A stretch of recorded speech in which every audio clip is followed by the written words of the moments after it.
પોરબંદરમાં બરડા સફારી ખુલ્લી મૂકવામાં આવી છે ત્યારે હાલ દિવાળીના વેકેશનને લઈને પ્રવાસીઓ સફારીની મજા લેવા ઉમટી પડ્યા છે। ત્યારે બરડા જંગલ સફારીમાં પ્રથમ વખત એક સાથે 11 બાળસિંહ એકી સાથે જોવા મળ્યા હોવાનો વિડીયો વાયરલ થયો છે। ત્યારે રાણા જેઠવા વંશજોના બરડા ડુંગરમાં સાવજ નિહાળી સૌ અભિભૂત થઈ રહ્યા છે।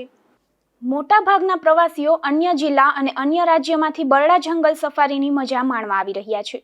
આ બરડા જંગલમાં વન્ય પ્રાણીઓ ઉપરાંત વિવિધ પ્રકારના પક્ષીઓના કલરવ, તળાવ, ઝરણા, મગર, કિંમતી વનસ્પતિઓ, વિવિધ પ્રકારના વૃક્ષો, હરિયાળી અને ડુંગર સહિતનું કુદરતી સ્ત્રોતના આહલાદક દ્રશ્યો પ્રવાસીઓ માણી રહ્યા છે। ગત વખતે એટલે કે 29 ઓક્ટોબર 2024 થી તારીખ 15 જૂન 2025 સુધીમાં 2748 પ્રવાસીઓએ બરડા જંગલ સફારીનો આનંદ માણ્યો હતો, જેમાં વિદેશી પ્રવાસીઓનો પણ સમાવેશ થયો હતો। આ વખતે અનેક પ્રવાસીઓએ સફારીનો આનંદ માણ્યો છે અને હાલ પણ પ્રવાસીઓ સફારીનો આનંદ માણી રહ્યા છે।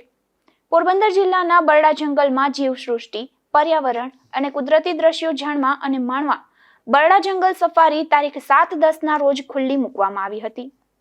ત્યારે હાલ વેકેશનનો સમય ચાલી રહ્યો છે, જેથી પ્રવાસીઓ સફારીની મુલાકાત લઈ રહ્યા છે, જેમાં બરડા જંગલમાં સફારીમાં પ્રથમ વખતે એક સાથે 11 બાળસિંહ એકી સાથે જોવા મળ્યાનો વિડીયો વાયરલ થયો છે।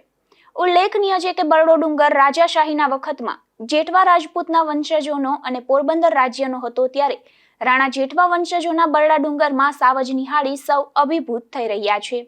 નિપુલ પોપટ સાથે અશોક થાનકી, ગુજરાત ન્યૂઝ, પોરબંદર।